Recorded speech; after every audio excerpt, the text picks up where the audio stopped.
মেসিকে অ্যাস্টন ভিলায় পেতে বেতনও কমাতে রাজি মার্টিনেজ। মেসির জন্য মার্টিনেজের ভালোবাসা যেন আকাশের মতো। নিজের বেতন কেটেও মেসিকে চান মার্টিনেজ।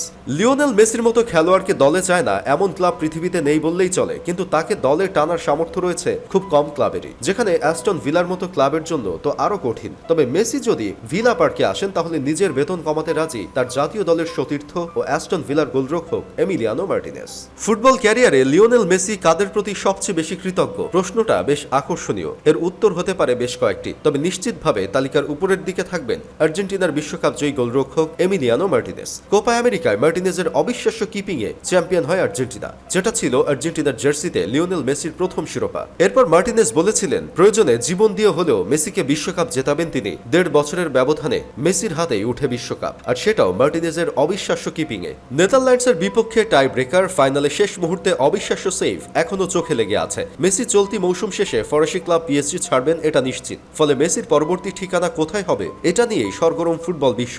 মার্টিনেজ খেলেন ইংলিশ ক্লাব অ্যাস্টন ভিলায়। আলোচনায় আছে সৌদি আরবের আল হেলাল ও আমেরিকার ইন্টার মিয়ামিও। তবে মেসিকে অ্যাস্টন ভিলায় দেখতে চান মার্টিনেজ। অনেকবারই মেসির সঙ্গে এক ক্লাবে খেলার ইচ্ছার কথা জানিয়েছেন তিনি। শুধু তাই নয়, মেসিকে পেতে নিজের বেতনও কমাতে রাজি কাতার বিশ্বকাপের সেরা গোলরক্ষক। ইএসপিএনকে দেওয়া এক সাক্ষাৎকারে মার্টিনেজ বলেন, যদি তারা তাকে দুয়ো দেয় তাহলে মেসিকে আমি অ্যাস্টন ভিলায় নিয়ে আসবো। আমি নিজের বেতন কমাবো, তাকে পেতে আমরা আমাদের সর্বোচ্চ চেষ্টা করব। একই সাক্ষাৎকারে কাতার বিশ্বকাপ ফাইনালের সেই অবিশ্বাস্য সেভ নিয়েও কথা বলেন মার্টিনেজ। তিনি বলেন, আসলে এমন সেভ আর কখনো হবে না, সম্ভবত এর চেয়ে ভালো হবে, তবে এটা জীবনের সঙ্গেই জড়িয়ে গেছে।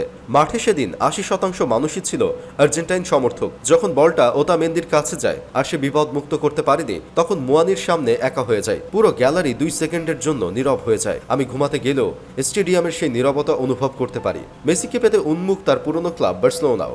কোচ জাভি, ক্লাব সভাপতি হুয়ান লাপোর্তা তাকে ফেরানোর ব্যাপারে আশাবাদী, কিন্তু বাস্তবতাটাও বোঝান জাভি। 4 বছর পর বার্সেলোনাকে লা লিগার শিরোপা জেতানো কোচ বলেছেন এটা এখনো অনিশ্চিত। জাভি বলেন, এটা অনেক কিছুর উপর নির্ভর করছে, এর চেয়ে বেশি আমি কিছু বলতে পারছি না। লিও অসাধারণ এক ফুটবলার, সে আমার বন্ধু, এরপরও আমি বলবো এটা অনেক বিষয়ের উপর নির্ভর করছে। কিন্তু সবকিছুর ওপর ওর মনোভাব এবং ও কি চায়। শেষ পর্যন্ত যদি মেসি বার্সায় ফেরেন তাহলে লাভটা তাদেরই।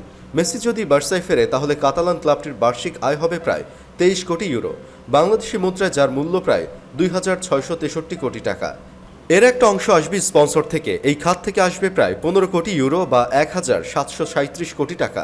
এছাড়া জার্সি বিক্রি বাবদ আসবে বাকি 8 কোটি ইউরো বা 926 কোটি টাকা। মেসি মানেই সোনার হরিণ, যেখানে যাবেন সবটুকু আলো কেড়ে নেওয়ার পাশাপাশি লাভবান করবেন ক্লাবকে। তাই তো চড়া মূল্যে তাকে পেতে চায় যুক্তরাষ্ট্রের ক্লাব ইন্টার মিয়ামি ও সৌদির ক্লাব আল হিলাল। কারণ মেসি নামক বিজ্ঞাপনে শুধু ক্লাব নয়, ফুলে ফেঁপে উঠবে গোটা লিগই।